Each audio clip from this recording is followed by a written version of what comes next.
Good afternoon, everyone. So for the lower East Rift Zone update, Fissure 8 continues to erupt lava into the channel that carries it to the coast. Overnight and this morning, the lava in that channel seemed sluggish, and the lava level in the channel was a bit lower than we've seen in recent days. At the coast, the lava flow remained about 1/10 of a mile, or another way to look at it is 500 feet, from the Pohoiki boat ramp at Isaac Hawley. The actual ocean entry was still a few hundred yards east of that flow edge. There were no other fissures active this morning. Gas emissions at the lower East Rift Zone remain high, and of course contributes to the ongoing hazard associated with the VOG. And we'll have the Weather Service talk more about the winds and how that's fitting in with the VOG story. At the summit, the most recent collapse event was at around 6:40 a.m. on July 24th. So we're now at 53 hours, maybe just over 53 hours since the last collapse event. This is the longest interval between events since May, and the seismicity is picking up, so we do expect that the next collapse event will happen. The SO2 emissions at the summit remain low, on the order of 100 tons per day. And I'll stop at that. Thank you, Janet. Our next speaker is Jessica Ferracane. That's F as in Frank, ERRACANE. Jessica Ferracane is the Public Affairs Officer with Hawaii Volcanoes National Park. Good afternoon, everybody. I have two updates to share with you this afternoon, sorry. On Highway 11, just past the park entrance, we are down to one lane again as the Hawaii Department of Transportation assesses damage and formulates a repair plan for the damage caused by this ongoing seismic activity. They're using ground-penetrating radar on the roadway, and so all day today and into this evening will be one lane up there, so please drive carefully. The speed limit has been dropped to 25 miles an hour in some places. The road is still passable, so that's the great news. And Friday we'll be back to normal, but Monday we'll go back to the one-lane highway again as they continue their work. Any further questions really about Highway 11 should be directed to the Hawaii Department of Transportation. The other piece of news I have is kind of exciting as well. The Kahuku unit, we have a brand new trail that we're unveiling this weekend. It's called the Paths and Trails, and we'll do our first guided hike of that. The trail name is called Pali o Ka'eo. It's a 2-mile, moderately difficult trail. It offers really amazing views of the Kahuku and the Ka'u coastline. I hiked it myself a few weeks ago. It's gorgeous. Lots of koa and ohia, old-growth forest to walk through. And the first guided hike will be held on July 28th, which is this Saturday from 9:30 to 12:30. It's recommended that you have a high-clearance vehicle to get up into the trailhead. That's all I have. Thank you, Jessica. Our third and final spokesperson is Robert Ballard. That's B as in boy, Allard. Robert Ballard is a meteorologist with the National Weather Service.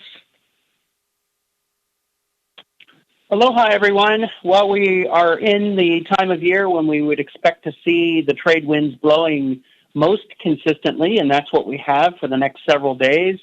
A big area of high pressure off to the northeast of the islands is going to keep locally breezy trades blowing.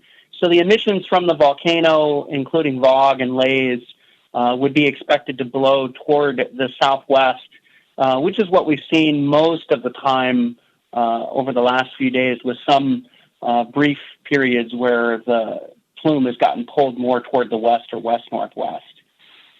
We are still seeing some enhancement to the shower activity coming in, which has been the case for the last several weeks.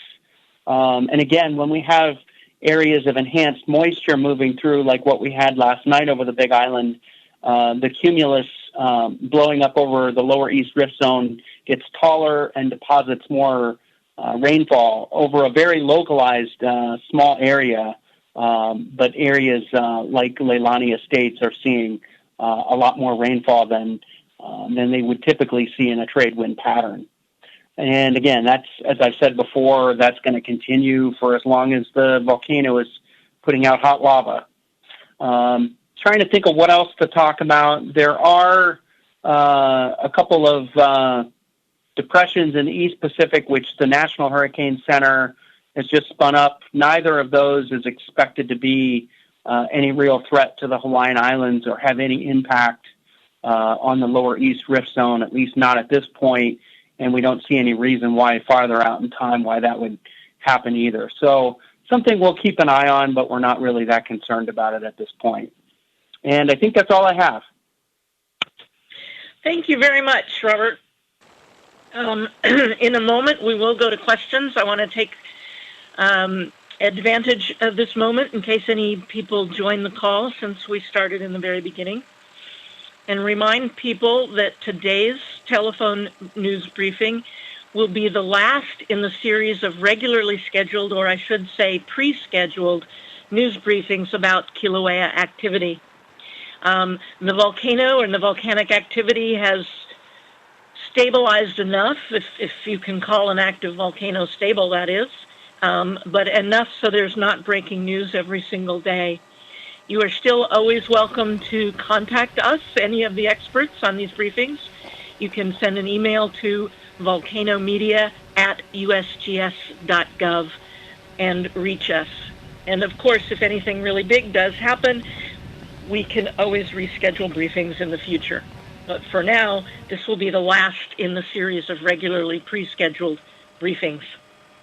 Our first question comes from Caleb Jones. Your line is open with the Associated Press. Sorry about that.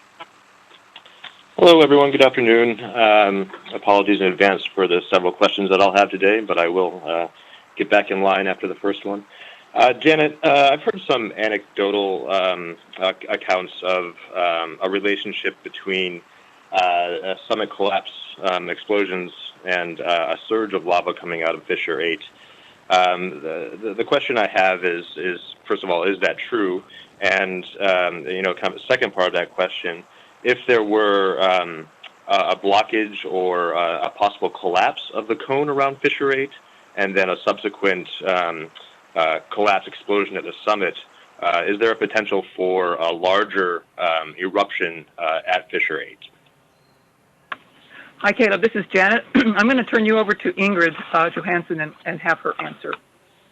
Hi. So, yeah, I can address the first of your questions regarding whether or not there is evidence for a surge in lava flow out at Leilani Estates after a collapse. So we see we've seen a correspondence on several occasions between the occurrence of a type A and an increase in lava effusion rate. It hasn't been fully conclusive, and so far it hasn't proved to be predictable in terms of being able to predict that there will be overflows or predict what might happen with the lava channel. But we do see some evidence for an association between the two. For your second question, I'll turn you back over to Janet. So Caleb, the second part of your question was? Well, I guess the overarching question is, as the cinder cone builds up around Fissure 8, is there a potential for a collapse there that could create a blockage where it would force lava to come out somewhere else? A collapse.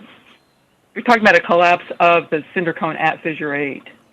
Yeah, I don't know what you guys know about its stability or whether or not that's a possibility.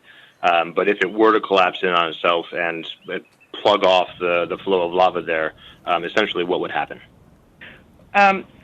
Right now, I think that's a little difficult to answer. It really depends on how stable that cone is. And at this point, I don't know that we know that. I mean, we can base this on what we observed during the growth of Pu'o'o back in 83, the first 3 years of its growth. And so the cone is made of cinder and spatter, and so the cinder is tephra, loose material, and then the spatter is you can kind of envision blobs of molten lava piling up on that. So the spatter kind of helps hold it together, but nevertheless you still have cinder in there. So it's not necessarily the most stable feature. And so we have seen, the cone grow higher, and then some of the top parts will kind of slough off. Now, whether or not a wholesale collapse, if that would be enough to block the vent, it's hard to say. I have a hard time envisioning that even if it collapsed, it could completely plug the vent. The material would probably just be carried down the channel. I'm going to look at my colleague here, Ingrid, to see, because the cinder and spatter is fairly light material. So what do you think, Ingrid? No, my sense is that, a lot of the material making up the cinder cone is very light, so that if it did fall into the fissure, it might be just reabsorbed or carried downstream rather than plugging it up. Yeah, no, I think there has been a conversation in this most recent document that if fissure vent, if it becomes more confined to a point rather than a crack, that could result in fountains of lava reaching higher elevations. It's kind of like if you can imagine a water hose that's full of water, and if you poke a hole in it, there's going to be stuff squirting out of that single hole. But if you cut a line in that hose, it's going to be leaking out over a greater area, and so it doesn't have the pressure built up to go higher into the air. So, Caleb, I don't know if that helps, but that's what we can offer. That was a good answer. Thank you very much. Our next question comes from Nina Wu with Honolulu Star Advertiser. Your line is open. Hi there. Good afternoon, everyone. Thanks so much. I'm revisiting the whole question about volume again, and I think from a regular person's point of view, we're just wondering just how much lava is there coming out of the Summit Reservoir, and how much more could there be? So I believe in your report you said it's coming out at a rate of 100 cubic meters per second. Do scientists have an estimated volume, how much magma is at the Summit Reservoir? And is it possible there could be a secondary reservoir supplying the East Rift Zone?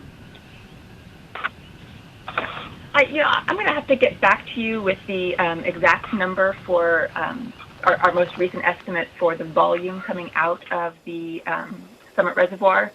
Okay. There's an updated volume? Okay. Well, I do need to go back and check. I'm not sure when the last time you got a volume was. Okay. I was referring to the July 15 report, which said it was estimated about 100 cubic meters per second, or there was a range for up to 150 cubic meters per second. Nina, you're asking two different questions. You're asking, one part of your question seemed to be asking the volume of the Summit Reservoir of magma, and then the other part of your question seemed to be asking the volume of lava being erupted. The 50 to 150 cubic meters per second is the volume of lava that's moving through the channel, being erupted at Fissure 8. Okay. So that's the volume, and that's the number that we still have at this point. As far as the volume of the Summit Reservoir, that's what Ingrid would like to check into and can get back to you on that. Oh, okay. So you maybe want to get back to me by email or something? Yes, we'll get back to you. Okay. What about my question about if it's possible that a secondary reservoir might be feeding this? Yeah. So at the moment, we don't see evidence for a second reservoir feeding into the eruption to a large degree. Okay. It appears to still be the shallow Halemaumau Reservoir. Okay. Thanks. I do have a second question, but I can wait till the next round. Our next question comes from Austin Westfall with Hawaii News Now. Your line is open. Hi. So I saw that no Type A flows have been reported since Tuesday at 6 a.m., and that this is the longest interval between such events since late May. I also heard you say that the lava in the channel seemed sluggish and the lava levels seem to be lower. And on top of this, the fountain at Fissure 8 it appears to be relatively low. With all that, is there any likelihood that Fissure 8 might be slowing down? Yeah, Austin, this is Janet at the Hawaiian Volcano Observatory. That really is the million-dollar question right now. We're watching this closely. I think it all depends what we see after the next collapse event. That will, I think, no one is making a prognosis or a forecast at this time until we see when and the effects of the next collapse event at the summit. And now we'll go to Michael Phillips with Weather Boy Weather. Your line is open. Hi, it looks like there was just a collapse event just moments ago. Hi, this is Janet. I want to just interrupt here for a moment. That is true. We just got the word at, I think it was determined at 12:10. The collapse event did occur at the summit, and they're still working out what the equivalent energy release was in terms of equivalency to an earthquake. So we will get that information. If it comes out while we're on the call, we'll let you know. But the collapse event has occurred now at the summit. Our next question comes from Andrew Hay with Reuters. Your line is open. Hi. I wanted to ask you a question about the July 15th report, which said it was most likely that the activity on the Lower East Rift Zone would continue for months or years. And with that in mind, the main hazard that you highlighted was a failure of the cone or channel walls or a blockage of the channel, which could divert most, if not all, of the lava flow in a new direction. And I wondered, given that you guys think this is going to keep going for months or years, wondered what likelihood, percentage or, out of 10 likelihood was that at some point the cone would fail or a channel wall would fail and you could get that sort of partial or complete diversion of the channel. Rick Hazlitt. Hi, I have another person in here who's been in the field, and it's Rick Hazlitt. He's with the University of Hawaii at Hilo and also works with the USGS. He spent a lot of time out there, so I'm going to let him weigh in on this. As things stand, the general structure of the eruption seems pretty stable, and what collapses have taken place have been flushed down the system as large blocks that we're informally calling lava bergs that roll and tumble down the course, well away from the vent. And those critical areas where diversions might be most harmful to surrounding infrastructure.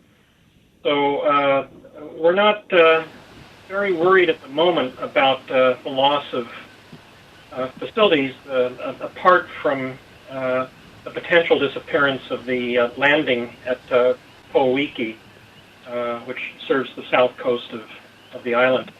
If this continues for a long time, we know from the example of Pu'uo'o, further up the rift zone, that this can be maintained for many months without the risk of a major diversion from the initial set course of the channel. Okay, that help? Not really. Well, it's very difficult to put a percentage on these things. We don't have that forecast ability to give a percentage on how likely it is or is not. Right, but I mean, you spent quite a lot of energy in that report raising the risk of this happening and really highlighted it in the report. And now you're telling me it's pretty unlikely to happen. So it doesn't really jive with what that July 15th report said. I believe the point of the report was to list the possible hazards that could be possible, and that's the reason it's listed there. Okay, it's a non-hazardous hazard. I wouldn't necessarily say that, but the purpose of the paper was to list the hazards, the possible hazards associated with the ongoing eruption, and what could be possible. Okay, thanks. The next one is Alex Schmidt with NPR. Your line is open. Thank you. My question is, based on historical records that we have, can you describe how the flow at Kilauea up to this point differs or does not differ from other eruptions in the area? Hi, Alex. This is Janet Babb with the Hawaiian Volcano Observatory. The current flow, if we compare it to the most recent flow from Pu'u'o, is different in a couple of ways. One is the volume that's being erupted. The volume of the current flow is, as we've stated previously on this call, is 50 to 150 cubic meters per second, whereas the 61G flow from Pu'u'o, which was the most recent flow from that eruption just prior to this event, the volume output was between 3 and 4 cubic meters per second. The other difference is that a lot of particularly at the ocean entry, with the 61G flow, it was primarily a pahoehoe flow that was entering the ocean where there was a very steep offshore slope. And here we have more of an aa flow with the current activity, more of an aa flow that's entering the ocean where the offshore slope is not as steep, and so that's made some differences in the behavior at the coast. And in terms of location as well, are there any records that we know of with mass flows like this at these rates, or is it just completely different? This current flow in the lower East Rift Zone, there have been other lower East Rift Zone eruptions. We've talked about them extensively in past calls, 1840, 1955, 1960. But this flow, the volume that's being erupted right now is unprecedented compared to those flows that I've just, those eruptions that I just mentioned. Great, thank you. Our next question comes from Caleb Jones, Associated Press. Your line is open. Great, thanks. I wish I could ask 10 more questions, but I can't. I'm looking at those, the 1840, 1950, 1960 eruptions, and I'm wondering if you have any data about whether or not there was any kind of similar correspondence between the summit lava activity and those lower East Rift Zone eruptions? Caleb, so regarding the summit collapse, that is unprecedented for those, comparing those eruptions to what's going on currently. The only thing that was somewhat similar was in 1924, when there was summit activity. It did not, but the thing is, it didn't result in a lower East Rift Zone eruption. They thought that maybe there was an offshore eruption, on the seafloor, but I don't know there's been any evidence of that found. Mm-hmm. But there was some summit collapse associated in 1924. But 1840, 1955, 1960, the only thing I can think of is the 1960 lower East Rift Zone eruption was preceded by the Kilauea eruption, which is up at the summit of Kilauea. But we didn't see the kind of this wholesale collapse that we're seeing now. Actually, and Ingrid's going to make another comment. Oh, I just wanted to also say that we have seen this connection between the summit and eruptions on the East Rift Zone before, and in particular in the 2011 Komomoa fissure eruption. That was also accompanied by quite a lot of deflation at the summit, but nothing compared to the amount of deflation we've seen now. So it didn't generate any collapses, but that connection between the summit reservoir and lava flows the East Rift Zone has been observed in other events. Yeah, that's a really good point that Ingrid made. That it's been known for quite a long time. There is a connection between summit activity and East Rift Zone activity. That's been well documented. Okay, good. Great. Thanks, guys. And thanks, everybody, for making these calls available. It's been great. Our next question comes from Denise with USA Today. Your line is open. Hi, my question had been for Janet, but it was answered. I was wondering what the magnitude was of the eruptive event, but I already got the text while I was waiting in the queue. Okay, we'll move on to the next one. It's Austin Westfall with Hawaii News Now. Your line is open. Hi, I want to know what's being done to monitor the development of the lava formation offshore. Is there still danger of a collapse, and is it supported below by earth, or old flows, or is it creating sort of a shelf that could conceivably collapse and cause a local or larger tsunami? If this question has already been asked and answered, I apologize, but I feel the public may need to be either warned or reassured about this. Yeah, I assume you're asking about the lava delta. Is that correct? Yeah, the lava delta. Okay. So the lava delta, the hazards associated with ocean entries and lava deltas are well documented. We even have a page on the Hawaiian Volcano Observatory website about ocean entry hazards and this very subject. So what's a little different now is that the offshore topography is not as steep as it has been in past ocean entries on Kilauea. And so that makes a difference on how that lava delta builds up as well as its stability. But at some point, as the current lava delta continues to push seaward, as it continues to build out seaward, it will eventually reach the edge of the shelf and then deeper water. And so it takes, once that happens, it takes longer for the delta to build up. But then it's also more unstable in that it would be easier for it to break apart and to collapse. So I can't remember all the parts of your question, but generally speaking, the hazards are documented. We do have the information on our website that could be helpful to answer your question. Thank you. And our last question comes from Nina Wu with Honolulu Star Advisor. Your line is open. Just wondering, what was the reason for the delay in this one? Since this is the first of that delay, what could be the reason for it? And how long are these expected to occur?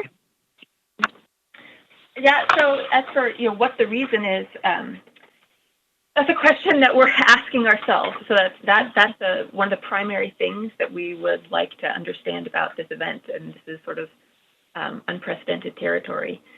One possibility is that we are seeing a decrease in the occurrence of these events. But I probably shouldn't even have said that because I think that's much too soon to tell. So for now, there is some variability in when these occur, how frequently these events occur, and this was outside the typical range. I think we really have to look for a couple more to see if this timing continues to lengthen and activity decreases, or if we end up as frequent as we were in the past.